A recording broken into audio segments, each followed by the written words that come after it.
Okay.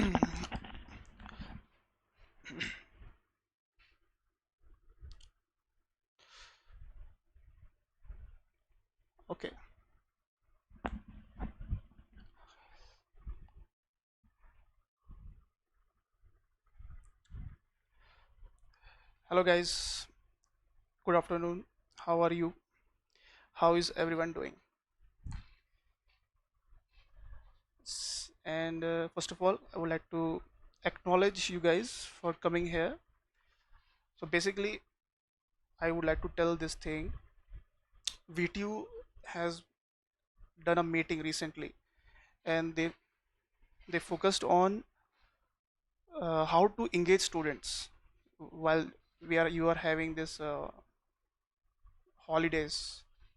So you will be bombarded with a lot of assignments, and they even have a procedure. They are thinking that classes will not happen in the college, and directly you will come and write the exams. Shubham, welcome. Present, sir. So that they are thinking directly you have to come to the college and write the exams, which is very difficult in my perspective. I mean, you guys are talented enough. If we give you assignment questions, and you can will give you important question, you will study and you will write. That's one thing. But this is another thing, you should know the subject as well. Present, sir. Nishant. Welcome here. So welcome everyone. And today's crowd, I would like to say, it will be a mixture of different semesters. Basically this course is for 6 semester, both CS1 and CS2 of Atria. And I think some of the uh, students from different colleges have also joined today, and even some of the previous semester students, like second semester, fourth semester student, might be joining this course. Anyway, so I would like to keep it very simple. Okay, yeah.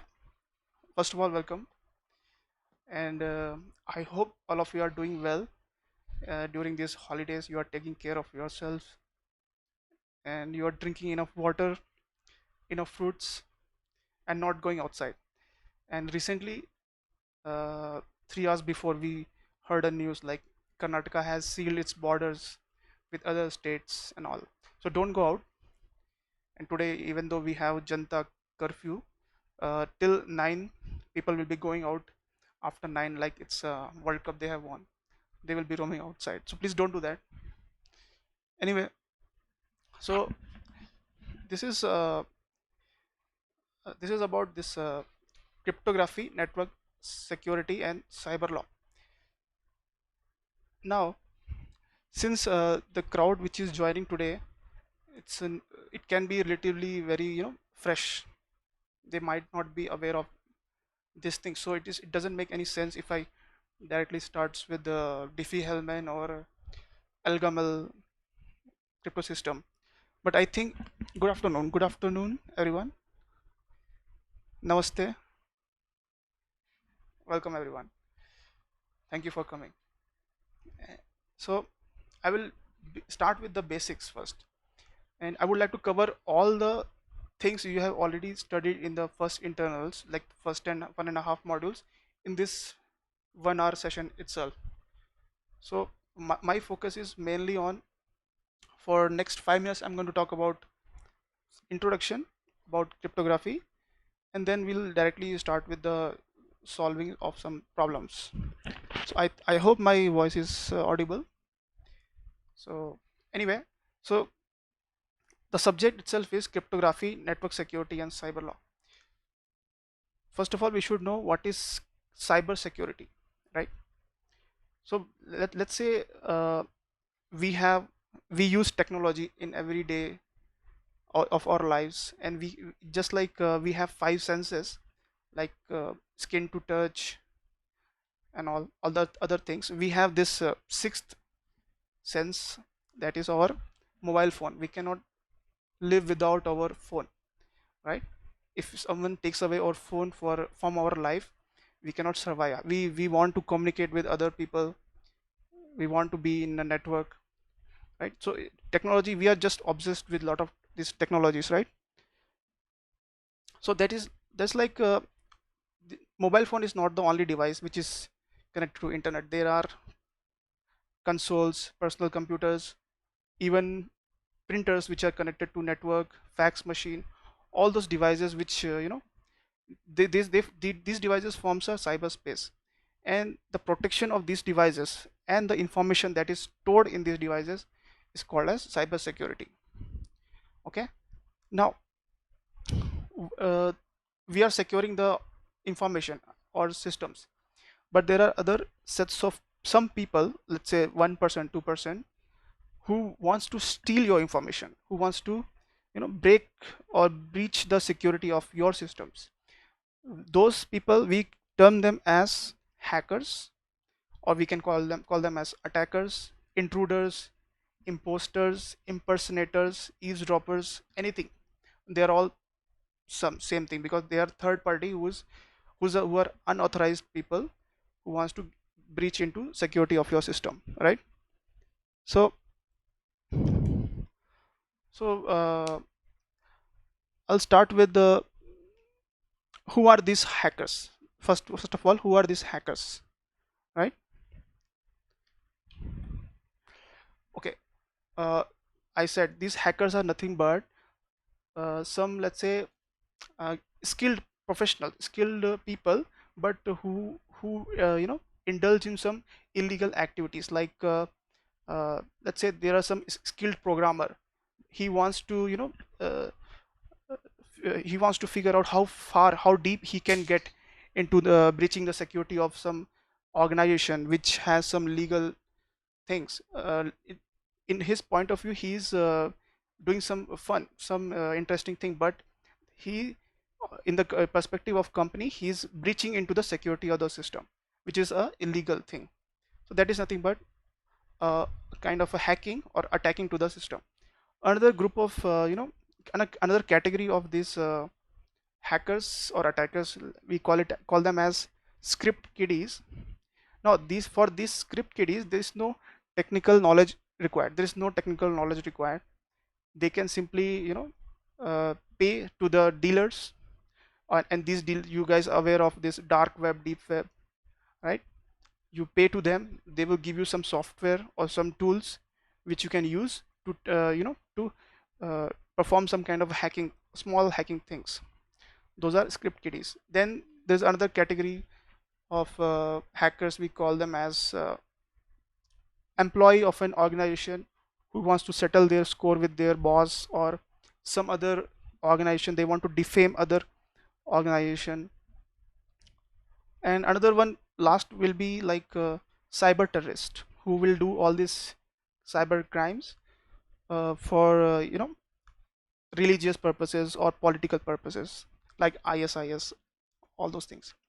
Anyway, so what are the motives of behind these hackers? There is three common motives. First of all, they want to steal your information. That is nothing but theft theft of sensitive information. Then you have disruption of service, means to say they want to put a halt to the government organization or working of the organization. Then we have something called as illegal access or use of resources. The perfect example for that is your Apple has lot of paid features, right? There's no free features. Let's say you want to use some features of the Apple without paying, so that can be, you are using some unauthorized means to do that. So that is this. So basically, the three common goals attackers have, that those are theft of information, disruption of service, or illegal access or use of resources. Now, what are the attacks they do to achieve this? They do attacks such as phishing, this one, the phishing attack, and farming attack. So what exactly these attacks are? phishing attacks. And guys, one more thing, if you have any questions uh, in the middle of this, you are all in classroom, Google Classroom group, you post a question right there, I will get a notification right here and I can answer that in live also, in live itself. Anyway, so we have Tinchak Puja also joined the stream, and fine. Anyway, so we are talking about phishing attack. So basically, the goal of these attacks, phishing and farming attack, is to steal the information from the user, like credit card information, bank details, other details. So how it works? Phishing attacks, it lures the victim to it. It will present a genuine, partly genuine looking website or a form where user will be tricked into entering his credit card details or other details, and those details in a sense it will be sent to the attacker. Whereas in farming attack, what happens, some modification of DNS entries, DNS, domain name servers. Perfect example is, let's say you are downloading Eclipse or some NetBeans, any software, and you will be, you will go to Google, download that. It will be redirecting to your another website, third-party website, and then again one more website, one more website. It will lead to you a completely bogus website, fake websites. It will install some virus into your computer. Those are nothing but some farming attacks. Okay, so these are basic things, common attacks. So, and how these attacks are performed, looking at system or part of system which is vulnerable. So how will we define vulnerability? Is nothing but a weakness, or you can say weakness in what? Weakness in procedure, protocol, software configuration, hardware configuration, which in a system that is likely to cause damage now or maybe in future. Okay, right? So what do you think? What are the four types of vulnerabilities? We have human vulnerabilities. The perfect example for human vulnerabilities is your phishing attack, tricking the user to steal its information. For farming attack, sorry, for this one, protocol vulnerabilities, we have this farming attack, modifying protocols. DNS is nothing but a protocol, right? So uh, protocol, they are modifying, attackers are modifying these protocols so as to redirect it to you to a completely bogus website and steal your information. Fine. Present, we have okay, very nice. Software vulnerabilities and configuration vulnerabilities. Software vulnerabilities deals with your weakly written application software and all those things. Configuration means you are giving too much privileges to a new system, a new employee. You should be you should give always a limited access to a particular individual. Like we have permissions like privileges like read, write, execute. Should not give them, let's say a new employee, which we cannot give them execute permission. They can change everything of configuration of our system. Let them be set, we will be satisfied with them having only read only permissions. So basically, next thing is, when we know about these vulnerabilities, attacks, who are these attackers, what are the motives of these attackers, we also should know uh, what are the defense strategies we can employ and techniques to prevention, right? Social, welcome. Anyway, so there are four defense strategies we can apply. So first one is access control. Access control deals with your three A's. You will, when you write in Google three A's of security, they'll talk about authentication, authorization, and accounting. So what are these three A's? Let's say you are a user, genuine user. How will I know? How will I know you are a particular subject or entity, genuine entity? By authenticating yourself. You will write your user ID, password, authenticate yourself into system. Yeah, you are in. That's all. Once you're in, we should know what you are authorized to do. right? Just like having this privileges thing. So after authorization, we have one more thing that is called as accounting. Let's say you have done something, you were in the office at 11:30 p.m. and you modified something in the system. All those records, logs, files, let's say not you, some hacker has done that. So we should know who has done that, all those things. Accounting will be based on that. Sir is so knowledgeable, my all-time favorite teacher. Is it? Thank you. Anyway, so next thing after access control we have is data protection. Data protection, we have two things. We are dealing with data, right? So data, let's say we have two people, A and B. They are transmitting, they are communicating with each other through any messenger or anything, any social app. So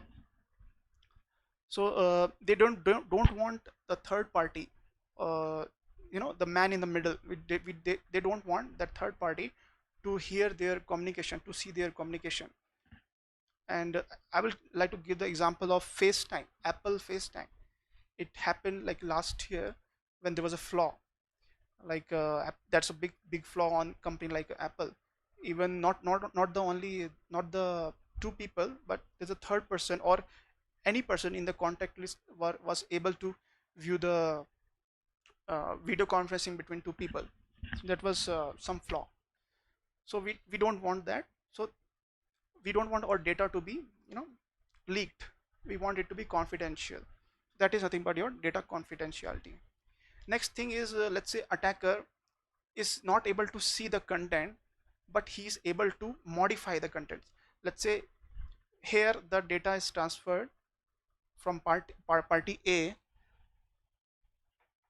It has been sent by party A, but before it reached party B, this attacker modified the contents, not entirely but few things, so that the information that B is getting is little wrong, it's garbled, it's error. There are some errors in the message. That is, we call it as data integrity. Data protection, data confidentiality and data integrity should be preserved. And how it can be achieved? It can be achieved by making use of these cryptographic techniques.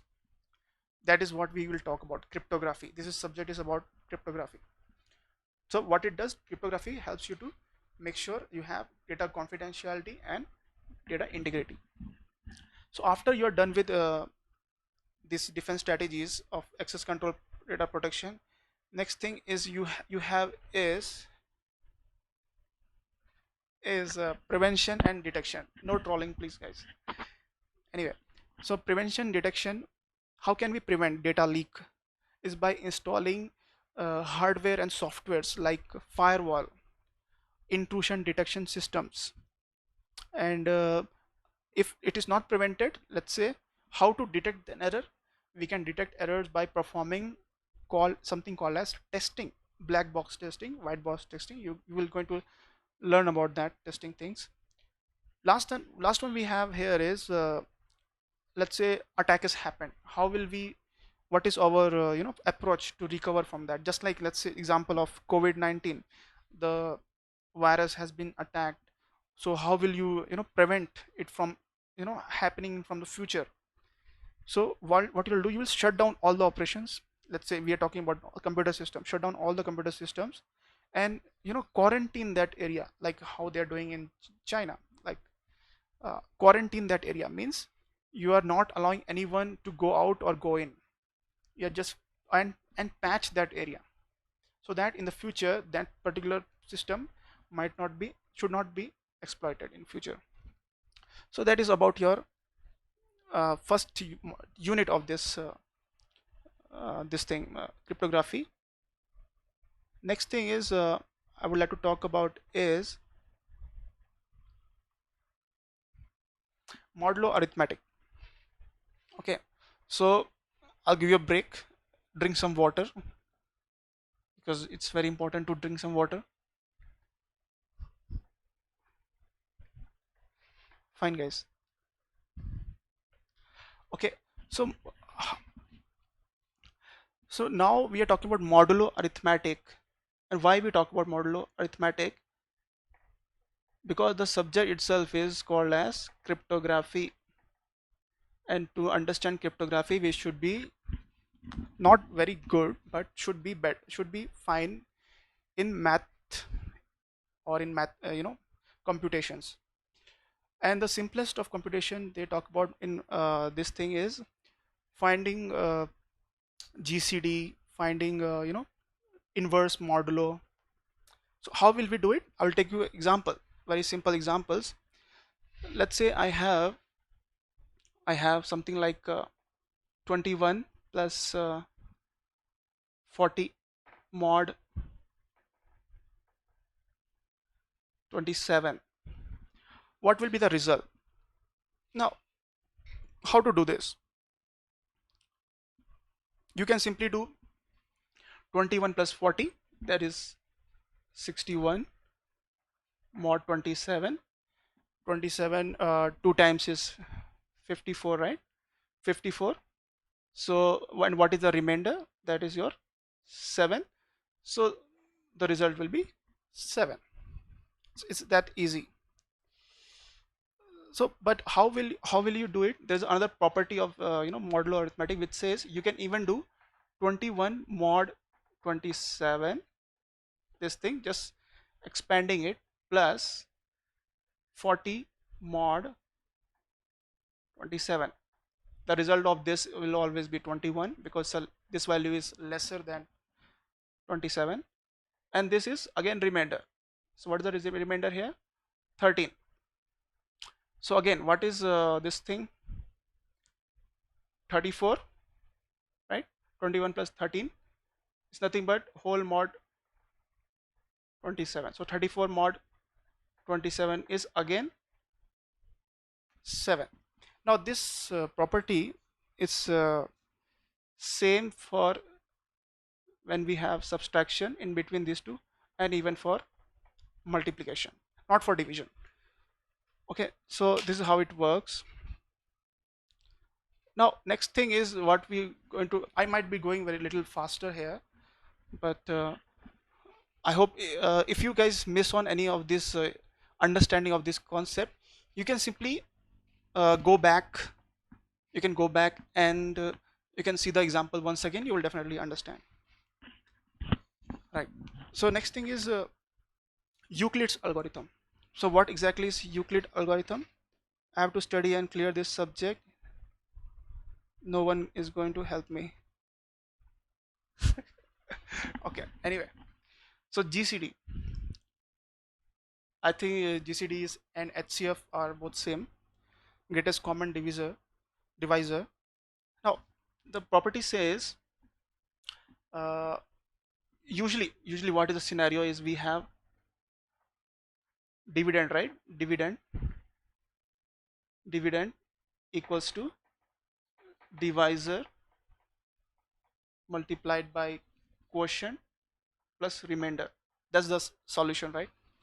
For any division of any two numbers. Now here what they're doing, they're calling, let's say we have to find GCD of 161 and 112.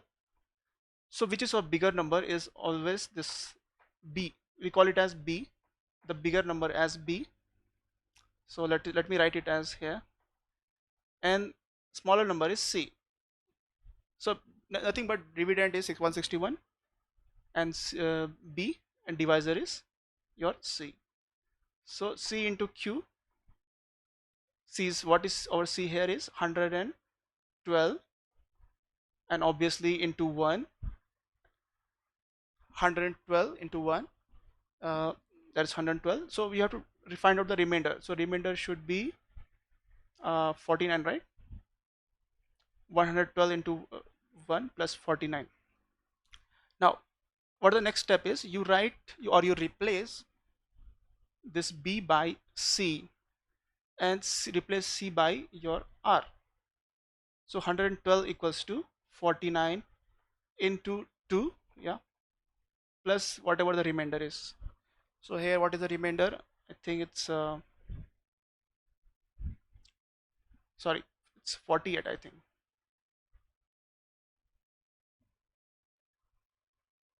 49 into 2 is nothing but 98. So 98, yeah, 14.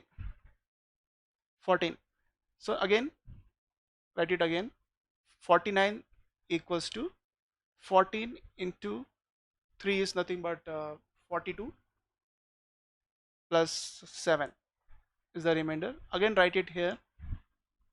14 equals to 7 into 2, and this time it completely divides. So what will be your GCD by using this, using this method? The value before we got 0, that is nothing but your 7. 7 is the GCD. So this question, when it comes,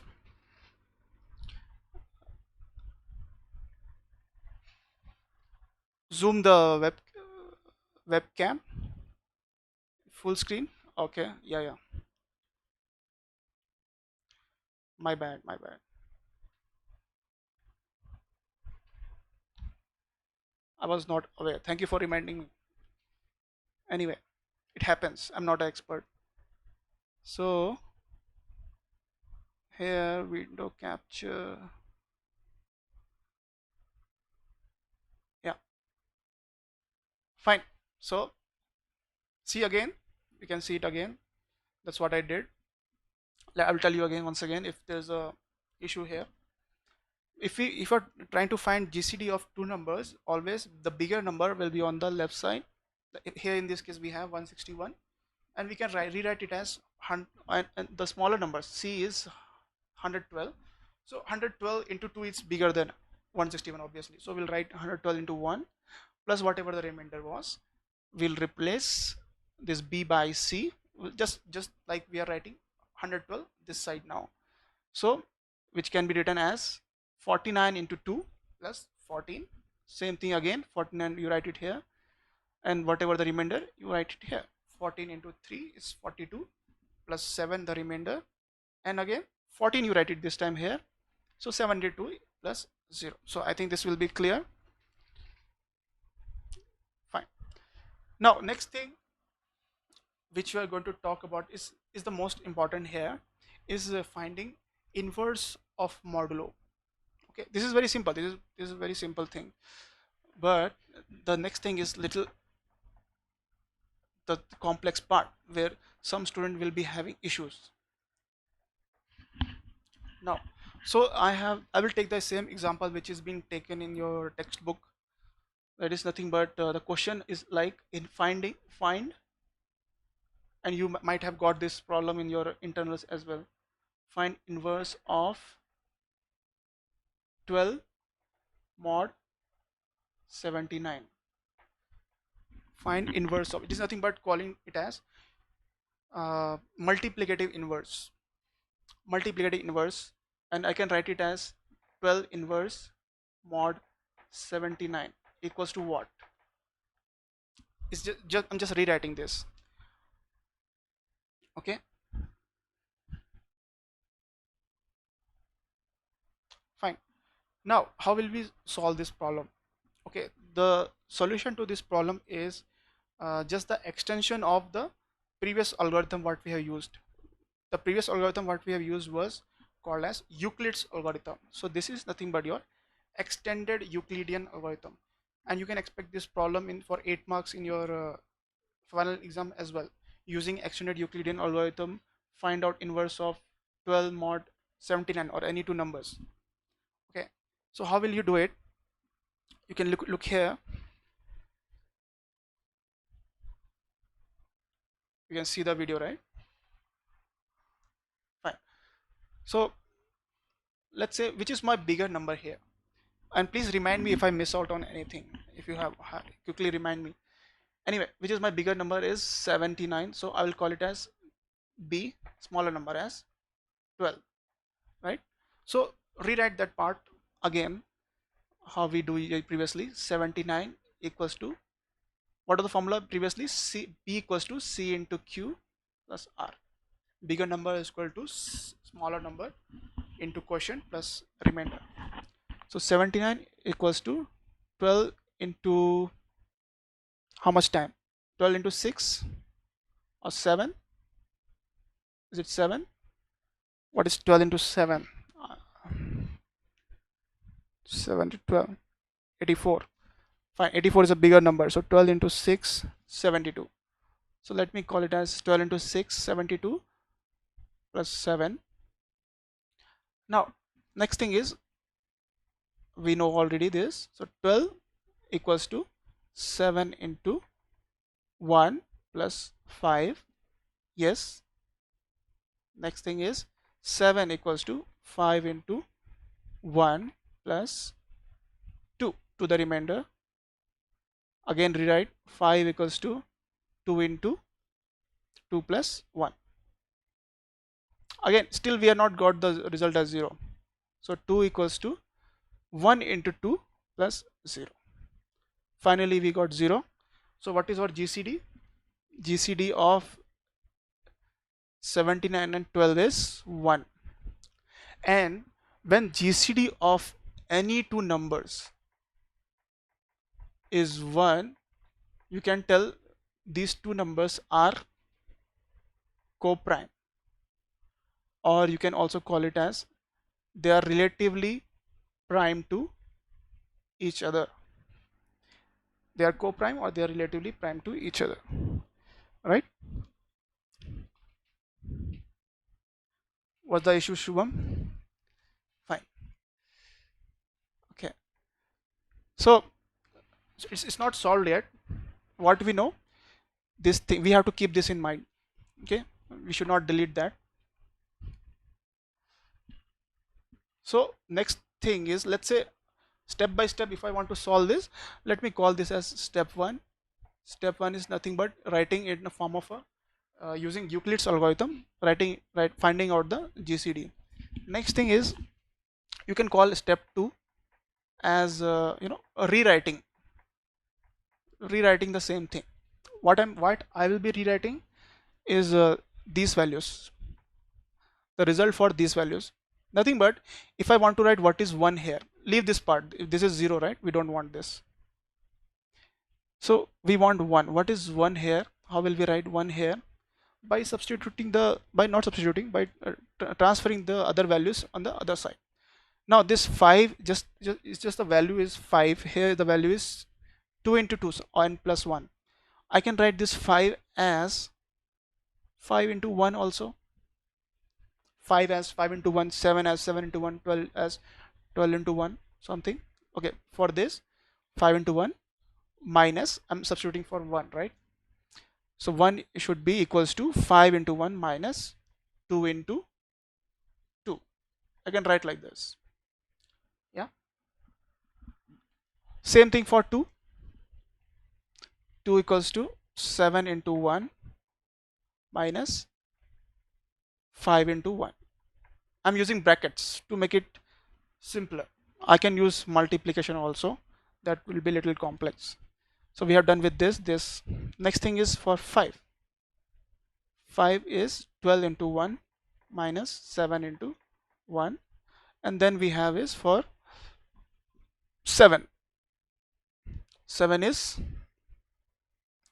79 into 1 minus 12 into 6. Yeah.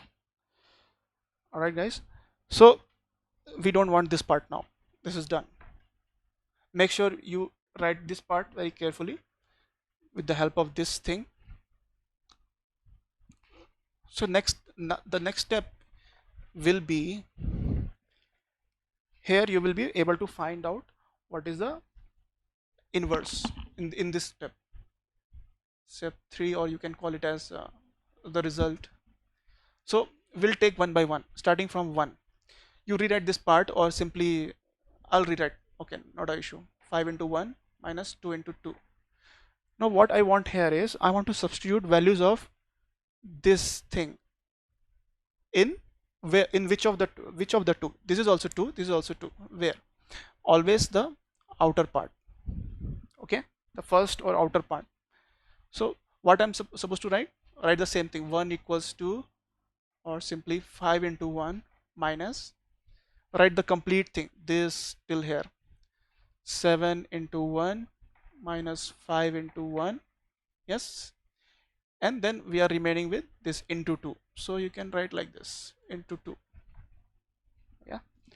So again, if you rewrite this, 5 into 1 minus the 2 will go inside, 7 into 2 minus 5 into 2, right? And if the brackets are open, the minus sign will change this also to plus. Then this is 5 into 1, this is 5 into 2. I can rewrite it as 5 into 3 minus 7 into 2. So we are done with this and this. So what we have until now is this equation, 5 into 3 minus 7 into 2. Keep that in mind. We require this 5 into 3 minus 7 into 2.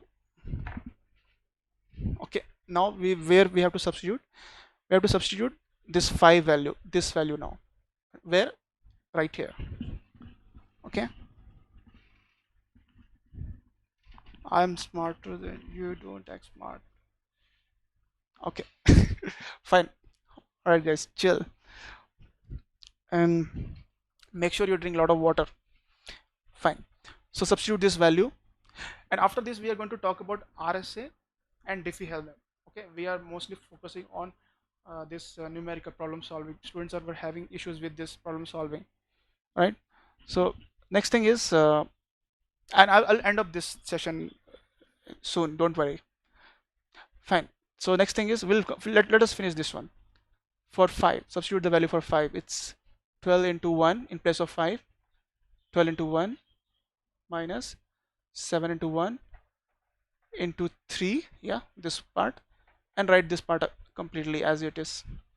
Now 12 into 3, if 3 goes inside, right, then 7 into 3 minus 7 into 2, both are minus, so we can write it as 12 into 3 minus 7 into 5.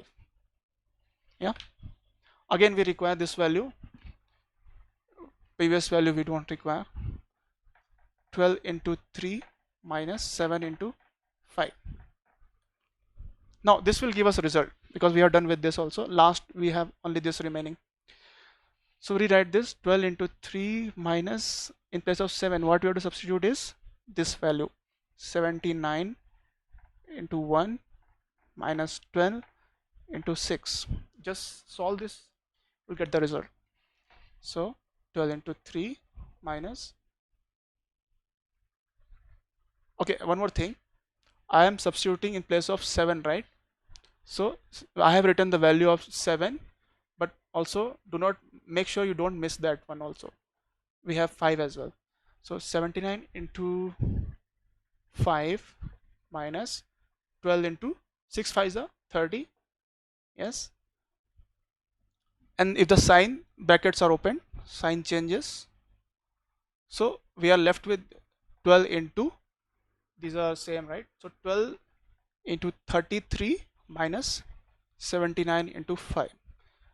And you can check even in the solution or in the book for this, the result is this value, 33, this value, right next to our C. C into something, that's a question, right? Find the inverse of 12 mod 33, or find the inverse of 12 mod 79. So the result is your 33. Okay, this is how you will solve inverse modulo.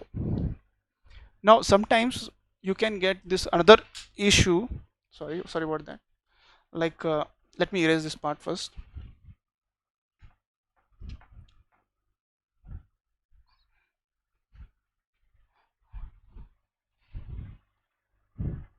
We were dealing with okay, so we were dealing with finding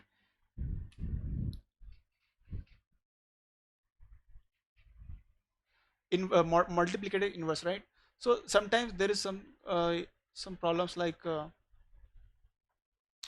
minus 3 mod 17 or minus 17 mod 10. What will be the result of these things? This we call it as additive inverse. Previously what we were dealing with was uh, multiplicative inverse. So how will we do it? When we have something like this, We simply add these values 17 to this thing, and that will give you a result. So 17 minus 3 is your, or nothing but minus 3 plus 17 is your 14. So that is the answer. It's nothing but, for this, what will be the result? My 10 plus plus 10 minus 17, that is still not the positive value. It's 7, right? Minus 7, right? So again you will do that. Again you will add the 10 value here. That will give you 3, right? If it is minus 27 mod 10, the result will be 3 itself. Why? Because minus 20 plus 27 plus 10 will be minus 17. Minus 17 plus 10 is minus 7. Minus 7 plus 10 is 3. That's how you will do it. Okay. So next thing what we are going to talk about is RSA algorithm. Okay, before RSA, one more thing. What is RSA? Before we should not directly talk about that. Okay. Next thing we talk about is the subject itself, cryptography. What I have been talking before until now was like some prerequisites. You already know these things. Just to remind you again, to get familiar with the subject. So cryptography, how will I define cryptography? What is a cryptography? Basically, cryptography is a Greek word which says crypto and graphy. Crypto is nothing but way of writing secret messages or disguising a message, and graphy is just the way of writing. So a way of writing disguised message or secret messages is nothing but your cryptography, right? Can you put the link in CS1 group to everyone can come join and seek some knowledge? Yeah, sure. I have put the link in the group, this thing, Google Classroom group. Anyway, and one more thing, guys. These videos uh, will be there in the YouTube itself. It will not go away. It will be there. If you have missed some part of it, or if you want to re-watch that video, you can go back again and you can see the content. And let's say you want to watch it multiple times, what I would advise is you download it offline. There's an option in YouTube, right? Download videos offline mode. You can download that once and you can watch that video again and again if if you feel like if you have missed out in some part. Okay, that will only take you some 40-50 MB and all. Anyway, why earphones? Why I'm having earphones? Because if I keep it away, you will not be able to hear me. This is the mic. If I don't have a, I don't want this echo. It should not be very, it should be very audible. That's why I'm using proper headphones and this mic. Anyway, so we know what is cryptography. Next thing is we should know what are the types of cryptography, right? So what are the types of cryptography? We have something called as secret key, and next we have is public key. Public key of so secret key cryptography and public key cryptography. What is the meaning or what is the difference between these two? In secret key cryptography, we have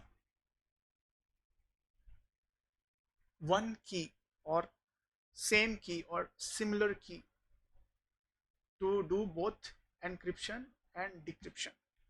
Now again, there's some technical terms for those who are not aware. What is I'm saying? What is encryption? What is decryption? So you can see this figure, you will understand more. Let's say I have a message. I can also call it as message as my plain text.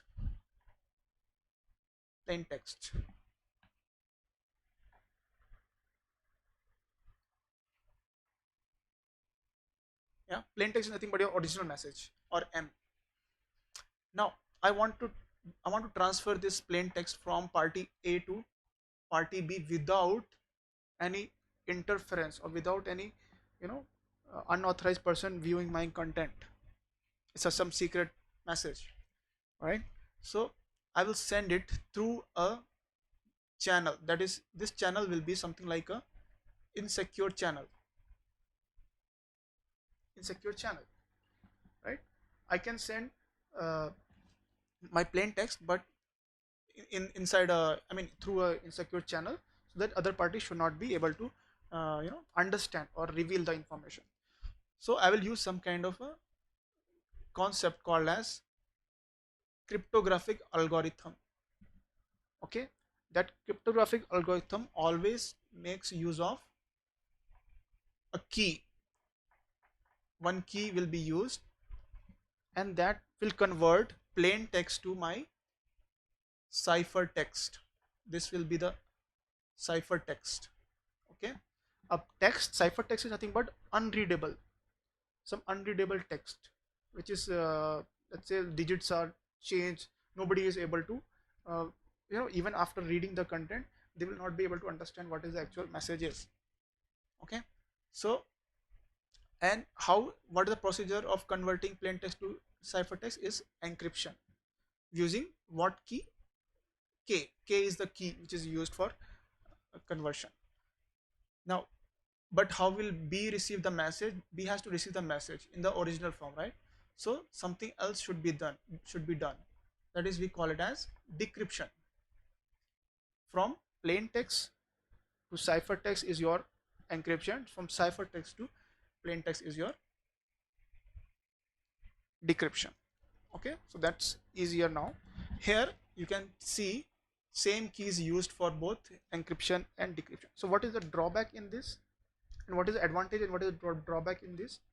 Advantage is it's faster, it's easier, not much of computations, very straightforward. The complex part is, what if our key is lost?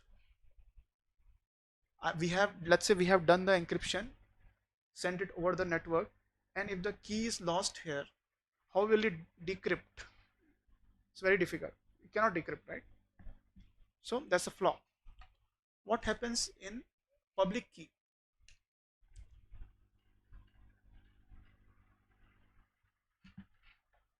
What happens in public key is, okay, if at any point if you guys have some doubts, please let me know.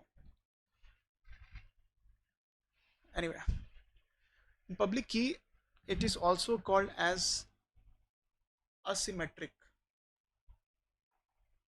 Here this was symmetric, right, where only one key was used. Here two different keys are used for encryption and decryption. Okay, here encryption will be done by it. Encryption can be done, let's say this is a plain text, encryption can be done by public key of receiver. Basically what happens here, let's say this is A, this is B,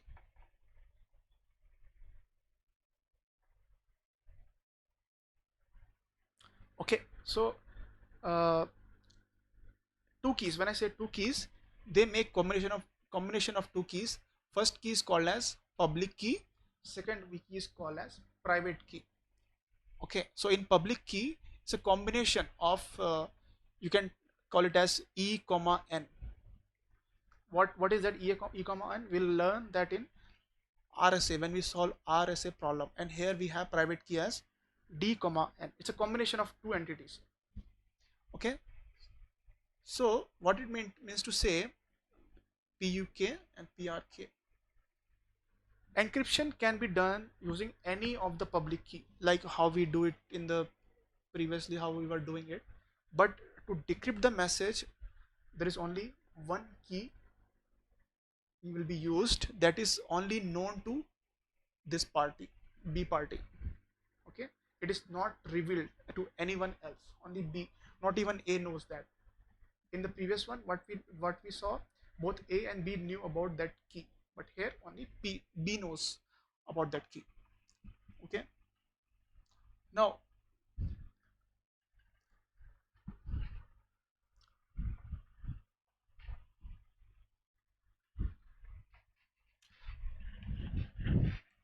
So some simplest of cryptographic algorithms happened like let me call it as mono alphabetic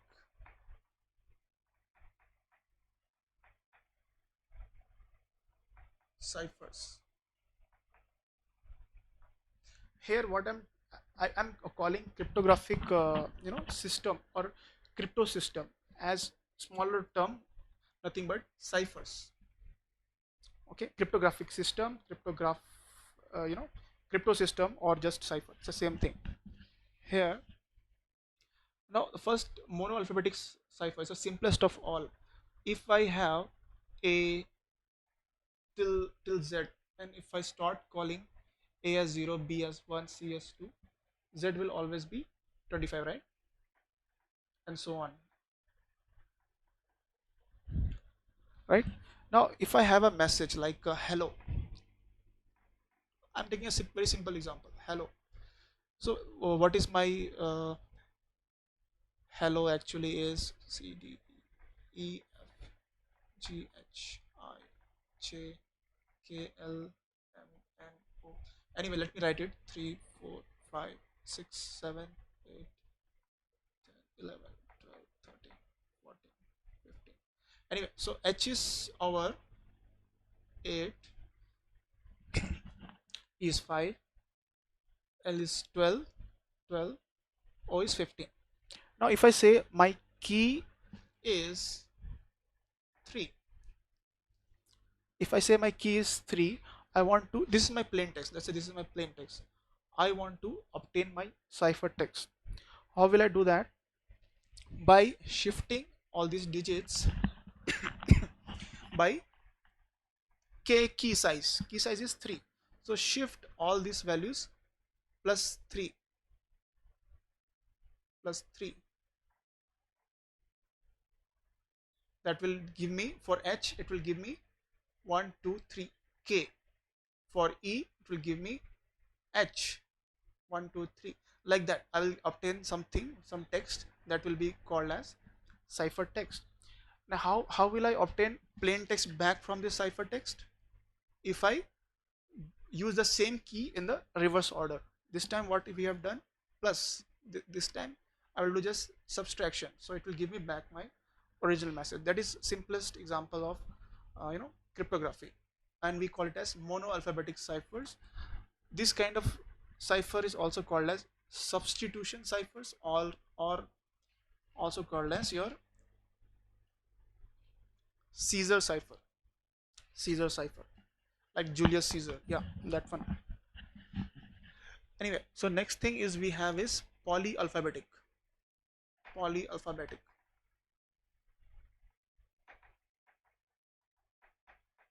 Polyalphabetic cipher. Here it's kind of similar to monoalphabetic cipher.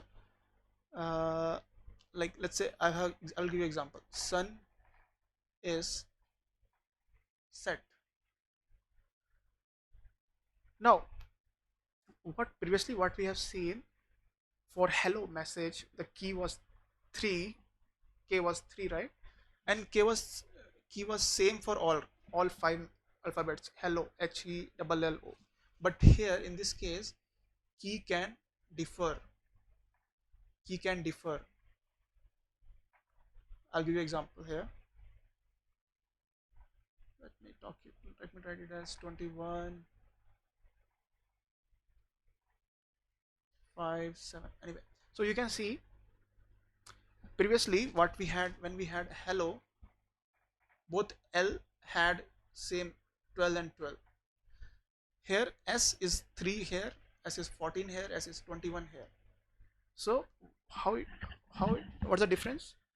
The key is different for each and every character in this, and this is called as visionary cipher. Visionary cipher. Okay, it's an example of polyalphabetic cipher. You'll get the output using this method as well. So next thing is what we're going to talk about is the problem. It was given to you in your internals as well, would have been asked in other colleges as well. Hill cipher. Hill cipher was asked to you and there was a problem related to it. So we shall solve that problem, Hill cipher. Okay.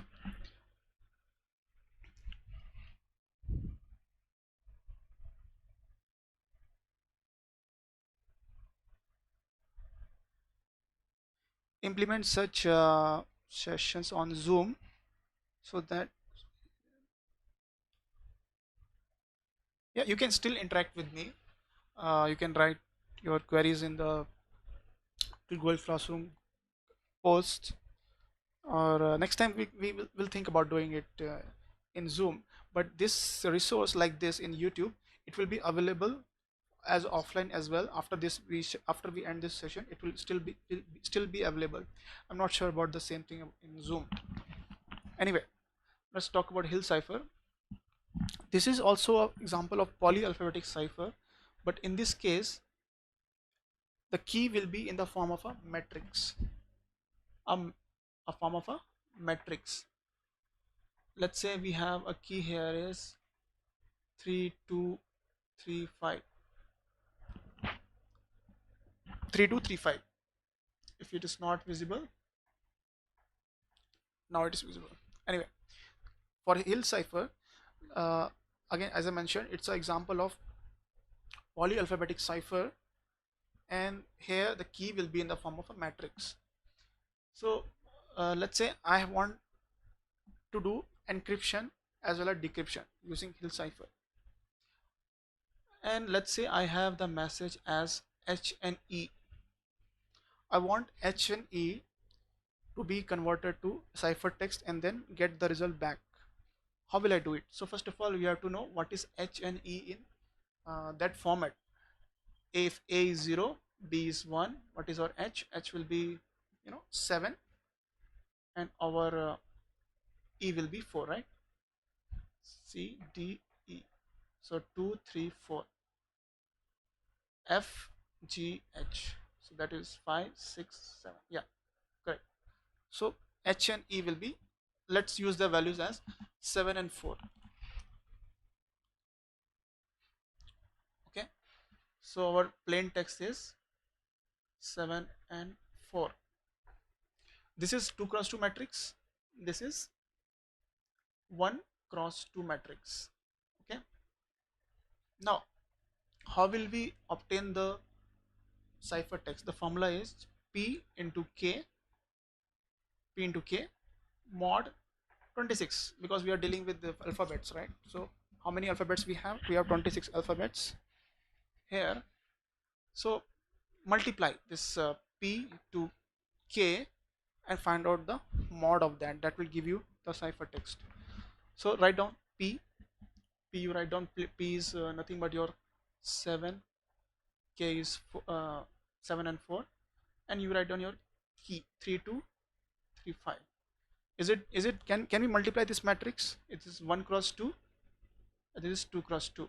If M and N are same, yes, we can. So what is the result here? And the resultant will always be, if it is 1 cross 2 and 2 cross 2, and is divisible, I mean it can be done, the result will be always be this 1 cross 2 matrix.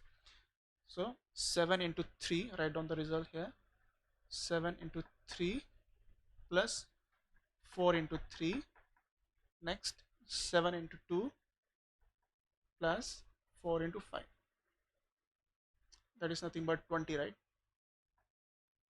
So the result is 21 plus 12, 33, and this is 14 plus 20, that is 34 mod 26.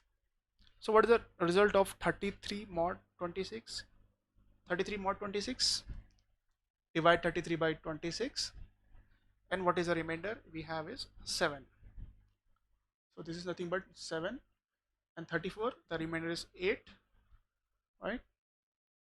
So that is nothing but, write it again in the alphabets. 7 was H, and after H we have HI. So your ciphertext for H and E using Hill cipher is H and I.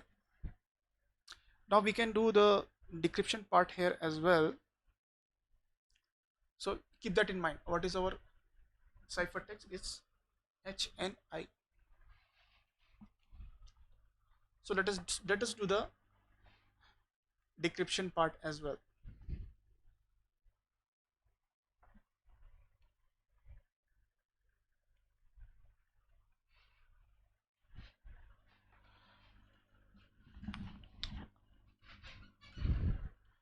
Okay guys, so we have our ciphertext as 7 and 8 HNI. Now we know what is our plain text, or we know our plain text was HNE before. This was HNI. So when we do carry out this operation, should get the result back as HNE. So how will we do it? So how to do it, I'll tell you. The formula for plain text is C ciphertext, this one, into K inverse mod 26. C into K inverse. So what we need to do, we know what our K was, right? K was 3 2 3 5. We want to find inverse of the matrix. So for this, solving this issue, this decryption, what you should be aware of, how to find decryption inverse of a matrix. I think you are aware of how to find inverse of a matrix, but still we'll do it. So what is our ciphertext? Write down ciphertext 7 into 8 into inverse of a matrix. Okay, let us solve inverse of a matrix. Another way of writing inverse of matrix is 1 by determinant. 1 by determinant, since our name of matrix is K, into adjoint of K. What is our adjoint matrix of this K here? It is, I think the formula is like this. If it is written as A B C D, adjoint will be D minus B minus C A. Okay, please check out this thing, and if there is an issue, let me know. So write it in this fashion for this. So 5 minus 2 minus 3 and 3. What I have done, instead of A B C D, I have written D minus B minus C and A. So find out the result, and make sure you always write mod 26 after that. So what is our determinant of this matrix? First of all, that you can find out easily, right? Determinant is 3 into 5 minus 2 into 3. That is nothing but 15 minus 6. So that will give you the result as 9. 15 minus 6 is 9. Now the next question is, we cannot simply multiply 1 by 9 into inside these values. For that, this we can rewrite this as 9 inverse 26. Now remember that extended Euclidean we did for in finding inverse of 12 mod 79 is same thing here. We have to find inverse of 9 mod 26. But you guys try out this inverse of 9 mod 26, but the result actually is 3. Okay, how to find out the result? Use the same method which I did in the just half an hour before. You use that same technique and find out the result. You should get 3. For inverse of 9 mod 26, you should get 3. Anyway, so multiply here. Inside we have 15 minus 6 minus 9 9 mod 26. So 15 mod 26 is again 15. Now what is minus 6 mod 26? Remember we did this additive inverse as well. So for that, what you can do, minus 6 mod 26, what will be the result? It will be minus 6 plus 26. So that is nothing but your 20, right? Additive inverse of minus 6 mod 26 is 26 plus minus 26 minus 6. That is nothing but 20. Same for minus 9.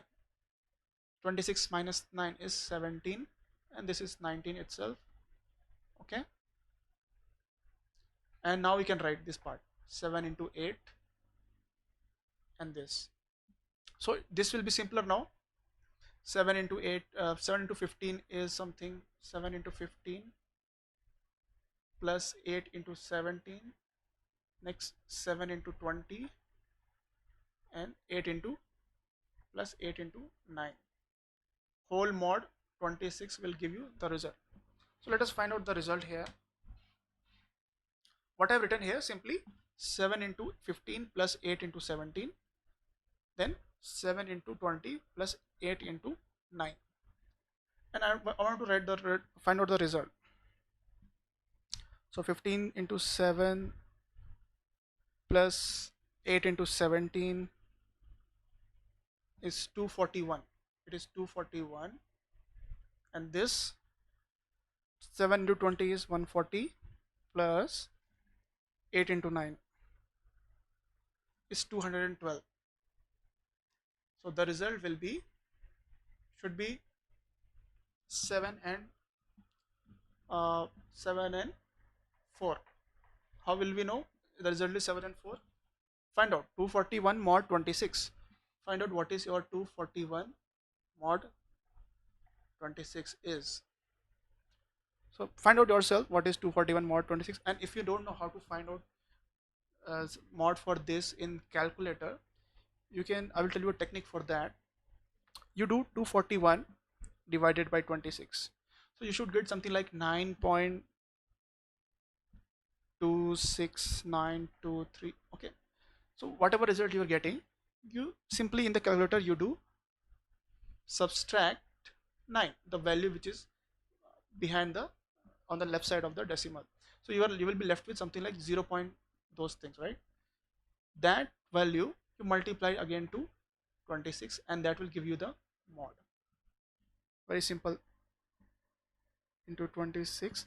So the result is 7 here, and for this 212 mod 26 will give you the result as same as 4. So 7 and 4. So we have successfully found out the result for Hill cipher, both encryption and decryption. If you have any doubts, you can simply re-watch this video again, and that clip you will get to know.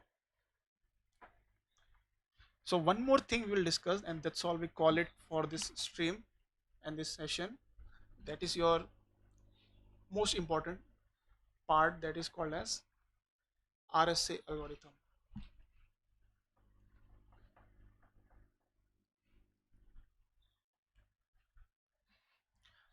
Okay, so the last part here, RSA is is a algorithm, cryptographic algorithm. Again, it's a public key algorithm. It's a public key algorithm which makes use of two different keys, public key and private key, right?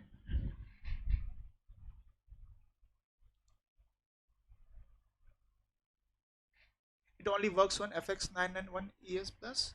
You can use it in your mobile phone itself. Don't worry. It works on mostly all calculators. Not to worry. Anyway, so let us find out the result. Okay, how RSA algorithm works. First step is you have to select two large prime numbers, P and Q. Okay, here let us take example as P as 13 or 13, 11, and Q as 17. Let us take P as 11 and Q as 17. Now, next step is you compute N. N is nothing but P into Q. That is nothing but 11 into 17, which gives you 170 plus 7, 187. Next thing is you have to compute is phi of n, also called as Euler's totient function. Okay, the formula for that is P minus 1 into Q q minus 1. So nothing but 11 minus 1 is 10, 17 minus 1 is 16. So 10 into 16 is always 160. So very simple. Here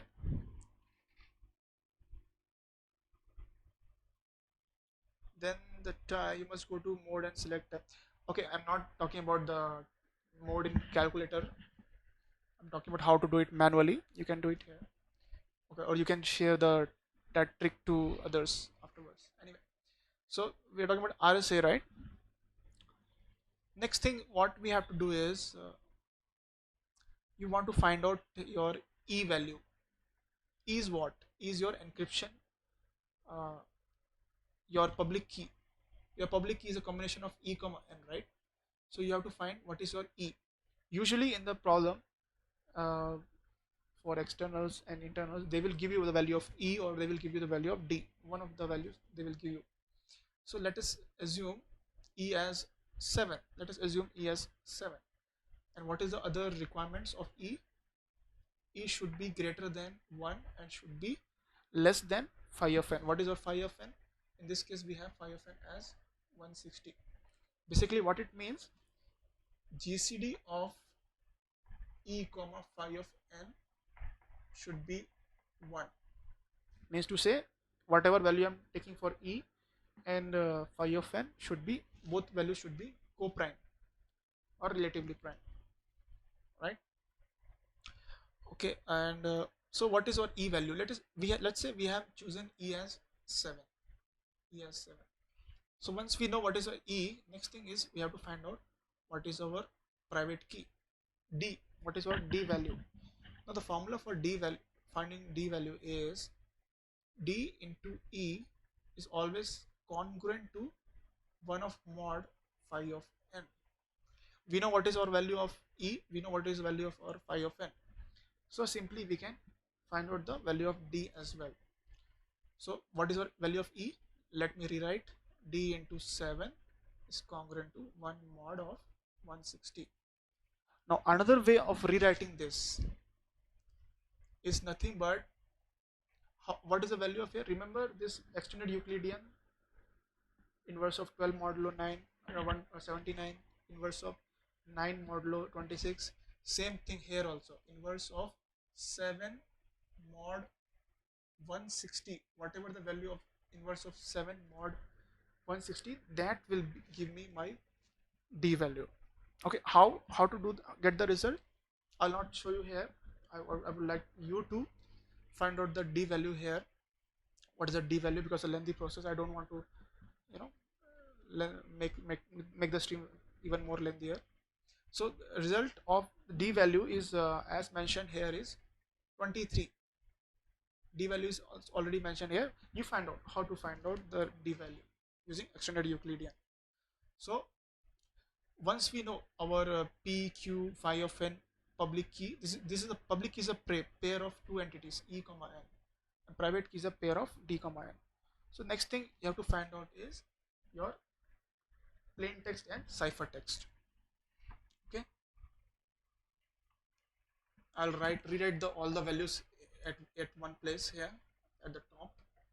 We know what P is 11, Q as 17, N is 187, phi of N as 160.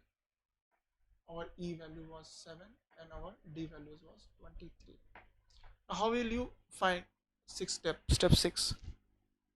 How will you find ciphertext? Ciphertext formula is C equals to, let me call ciphertext as C and plain text as N. So ciphertext formula is M to the power.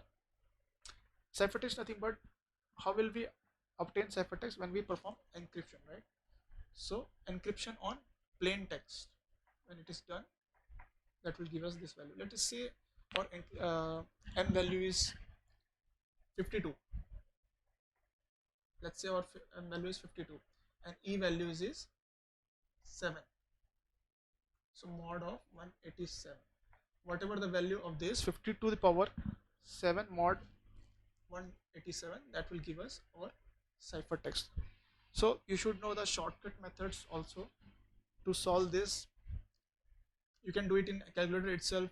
Let's say this is valid, you can do it in calculator 52 7 times. But sometimes if I say 52 to the power 37, that is very complex, you cannot do it in calculator. So you should know a shortcut method, or we call it as uh, okay, we can do that shortcut method to find out the solution. So what you can rewrite it as 52 to the power 4 mod 187 into 50 to the power 3, let's say mod 187. The same thing, right? So 52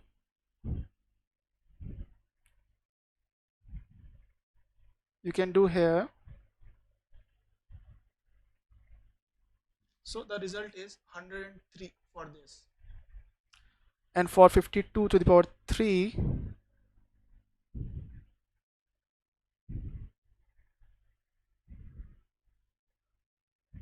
the result is 177, 171. So simply you do multiply these values again, and whatever the result is, you find out the mod, and you take the mod of from 187, and that will be your result. So let us do it quickly. 103 into 171 divided by 187, that gives you 94 point something. Subtract 94 and you multiply 187 to it. So the result is 35. Ciphertext is 35 for me. How will you obtain plain text from this? You write formula is ciphertext to the power d decryption and mod n. We know what a ciphertext is, and we know what decryption is. D value is 23 mod n. This should give you this value 52, what is our plain text was. Okay, here students should be quick enough to find out the result of these kind of quantities. So actually that's all I would like to tell in the first introduction classes. So what we talked about is basic introduction of cryptography, cybersecurity, who attackers attacks, and we solve few problems, not more than few problems. Basically it follows a structure. If you've understood from the beginning, you will be able to do all those things as well. Anyway, please make sure you share this thing to your friends, and if you have any sort of questions, I would like to take all the questions, and I would like to read your comments also. Do all my work sincerely. Okay. Anyway, thank you guys for joining, and that's all. I will see you in the next stream. I will notify you when is the next stream is, and if you want to share it to your other friends of other college also, that is also you can be done. You can call them, join the group, and that's all. We will take the next class in the next session, and I will definitely notify you. Thank you guys for joining the stream, and hope you have a nice day.